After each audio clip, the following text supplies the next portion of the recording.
करने से पहले आपको बताना चाहूँगा कि हम लोगों का पीटी क्रैश कोर्स स्टार्ट हो चुका है, जिसके अंदर हम लोगों आपको NCERT topic wise previous year questions, India year book, economic survey, reports और सर्वे, अदर रिपोर्ट्स और सर्वेज, 1 ईयर करंट अफेयर्स, सी सेट के अंदर मैथ्स, इंग्लिश, रीजनिंग और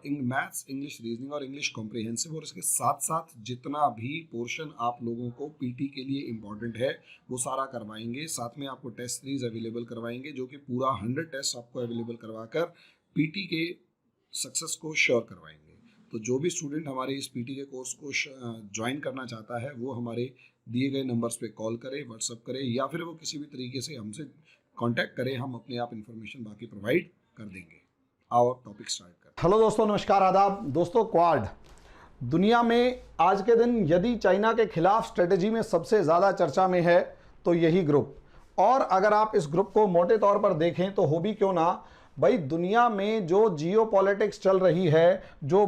वैश्विक राजनीति चल रही है, उस वैश्विक राजनीति में अगर आप ध्यान से देखें तो सबसे गहरी पैंठ, सबसे बड़ी पकड़ अगर कोई भी देश बनाए रखने की हिम्मत रख रहा है तो वो क्वाड है। तो असलियत में ये क्वाड है क्या, इसे समझेंगे।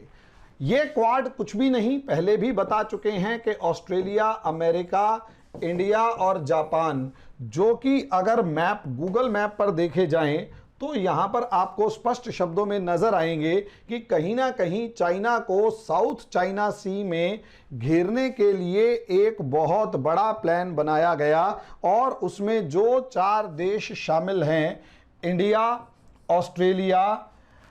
अमेरिका, जापान, और इन चारों देशों ने मिलकर एक आर्क फॉर्म में, अगर आप देखेंगे तो ये आर्क कहलाएगी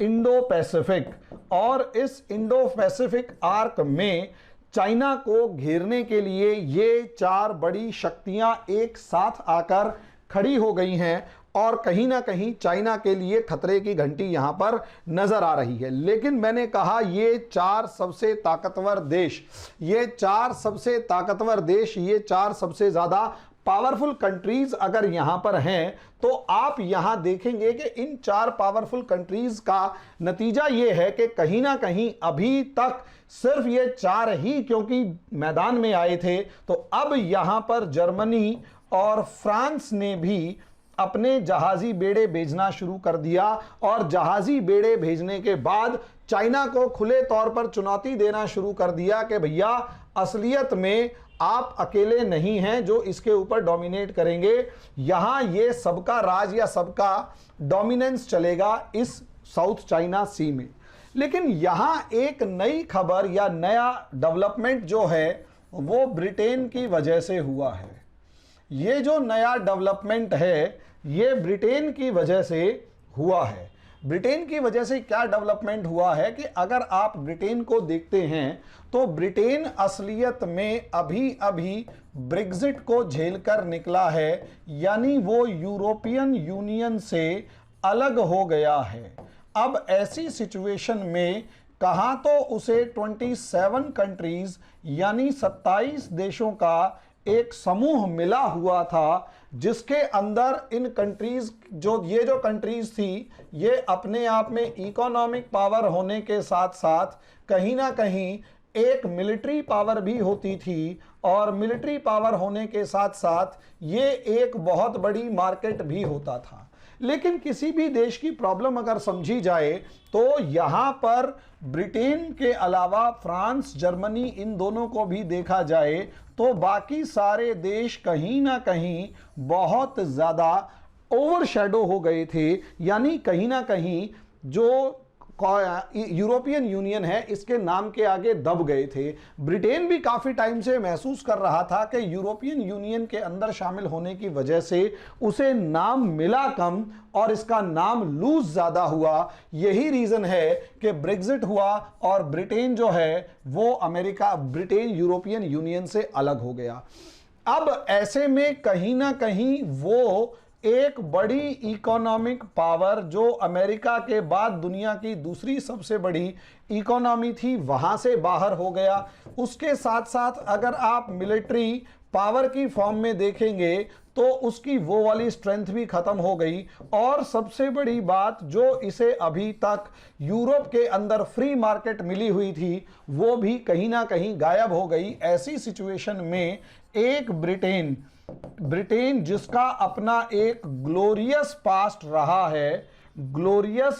रहा है, यानी एक बहुत महान अतीत रहा है, उस ग्लोरियस पास्ट को कहीं ना कहीं दोबारा से पाने की एक ललक उसके अंदर है। और दूसरी बात, ब्रेग्जिट से, यूरोपियन यूनियन से अलग होने का फियर, कि कहीं फियर ऑफ फेल्योर, कहीं ऐसा ना हो कि यूरोपियन यूनियन से अलग होने की वजह से वो फेल हो जाएं और पूरी दुनिया ब्रिटेन का मजाक बनाए। ऐसे में उसे किसी भी सिचुएशन में अपने आप को दोबारा से पावरफुल दिखाना है तो उसे यूरोपियन यूनियन जितनी बड़ी मिलिट्री पावर, उसे उतनी ही बड़ी मार्केट, उतनी ही बड़ी मिलिट्री पावर, उतनी ही बड़ी मिलिट्री पावर और लगभग उतनी ही बड़ी बाकी सब चीजें मिलने की पूरी संभावना है, और मतलब जियोपॉलिटिकली उसका कुछ से हो, ये वो चाहता है। ऐसी सिचुएशन में अब यही रीजन है ब्रिटेन की नजर पड़ी है क्वाड के ऊपर, और इस क्वाड के ऊपर डिस्कशन हुआ और एक डिस्कशन पेपर निकला है जिसमें साफ कहा गया है, इस डिस्कशन पेपर में साफ कहा गया है कि भैया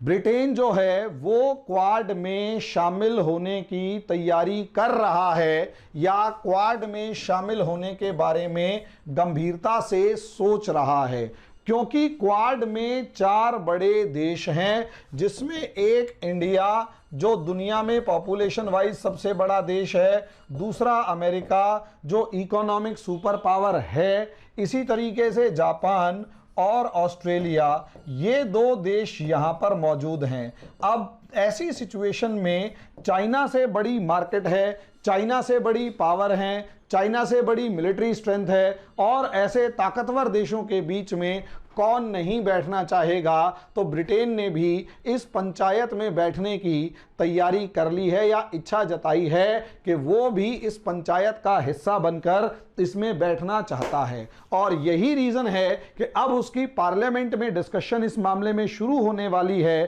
कि क्या ब्रिटेन को क्वाड में शामिल होना चाहिए या नहीं। और जिस तरीके से ब्रिटेन के अंदर माहौल है, कोई बड़ी बात नहीं है, इस क्वाड का नाम बदलकर कुछ टॉप 5, फर्स्ट 5 या कुछ इस तरीके का कर दिया जाए, ताकि इसके अंदर शामिल होने वाले 5 देश जो हैं इसके अंदर जुड़े हुए नजर आए, और AABIJ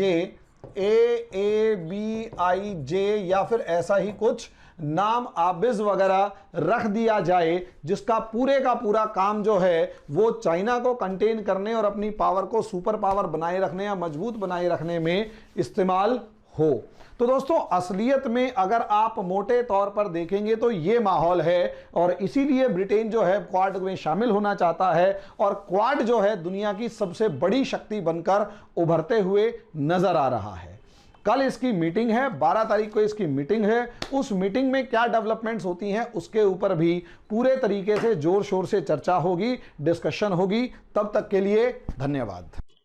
You can download our app from Play Store for free live demo classes.